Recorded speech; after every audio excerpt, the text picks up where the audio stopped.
সন্তানদের দেখভাল করার জন্য হেল্পিং হ্যান্ড রাখতে গিয়ে এবার রীতিমতো খাল কেটে কুমির আনলো রাই। হ্যাঁ বন্ধুরা, ভিডিওতে লাইক দিয়ে দেখতে থাকুন। যে মুহূর্তে কিনা অনির্বাণ নিজের সন্তানদের প্রতি কনসার্ন হয়ে বলতে থাকে যে রাই, আমার মনে হয় না যে তোমার একার পক্ষে কোনো মতে আমাদের সন্তানদেরকে খেয়াল রাখাটা তোমার পক্ষে একা পসিবল হবে। আমার মনে হয় যে এর জন্য তোমাকে হেল্প করার জন্য একজন মানুষকে অ্যাপয়েন্ট করা দরকার।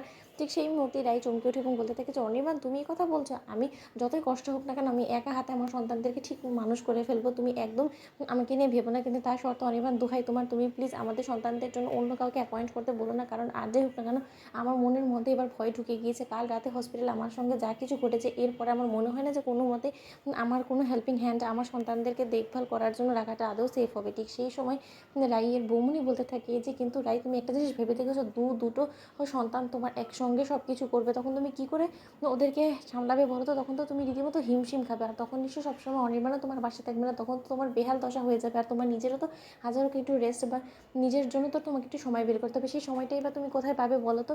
তুমি তোমার নিজের দিকে খেয়াল রাখতে না পারলে তোমার সন্তানদেরকে কে দেখবে বলো? ঠিক সেই মুহূর্তেই রাইকে অনির্বাণ বলতে থাকে যে রাই, তুমি একদম ঘাবড়াবে না। আমি যাচাই বাছাই করেই এবার তোমাকে সাহায্য করার জন্য আমি একটা নার্স রাখবো, তুমি দেখে নিও। ঠিক সেই মুহূর্তেই যখন নীলাঞ্জনা এই খবরটা শুনতে পেয়ে যায় ওর মায়ের মুখ থেকে, তখন নীলাঞ্জনা বলতে থাকে যে এবার রাই দিদিভাই, তুই নিজের থেকেই খাল কেটে কুমির আনবি, তোর বাড়িতে তুই দেখে নিস। অন্যদিকে যখন অনির্বাণ রাইয়ের দুই সন্তানকে নিয়ে যখন বাড়ি ফিরে যায়, ঠিক সেই মুহূর্তেই রাইয়ের বেহাল দশা দেখে অনির্বাণ বলতে থাকে যে আমি আর এক মুহূর্ত অপেক্ষা করতে চাই না। যত শীঘ্রই সম্ভব আমার সন্তানদেরকে দেখভাল করার জন্য আমি একটা মানুষ রাখবই। অন্যদিকে অনির্বাণ মানুষের সন্ধান করতে করতে হঠাৎ করেই যখন কাজের মাসি রূপে অনির্বাণের সামনে নীলাঞ্জনা এসে হাজির হয়, ঠিক সেই মুহূর্তে নীলাঞ্জনাকে দেখে অনির্বাণ চমকে যায় এবং বলতে থাকে, কে আপনি বলুন তো? ঠিক সেই মুহূর্তেই নীলাঞ্জনা বলতে থাকে যে আমি কাজের মাসি গো বাবু। কারণ আপনারাই তো কয়েকদিন যাবত নাকি আপনাদের সন্তানদেরকে লালন পালন করার জন্য লোক খুঁজছিলেন, সেই লোক হিসেবে আমি কেমন বলুন তো? তখন অনির্বাণ বলতে থাকে যে আপনি কেমন সেটা তো আপনাকে দিয়ে কাজ করালে পরে আমরা বুঝতে পারবো যে আপনি কাজে ঠিক কতটা পারদর্শী। কিন্তু তার আগে আপনি আপনার পরিচয় সম্পর্কে আমাদেরকে বলুন তো।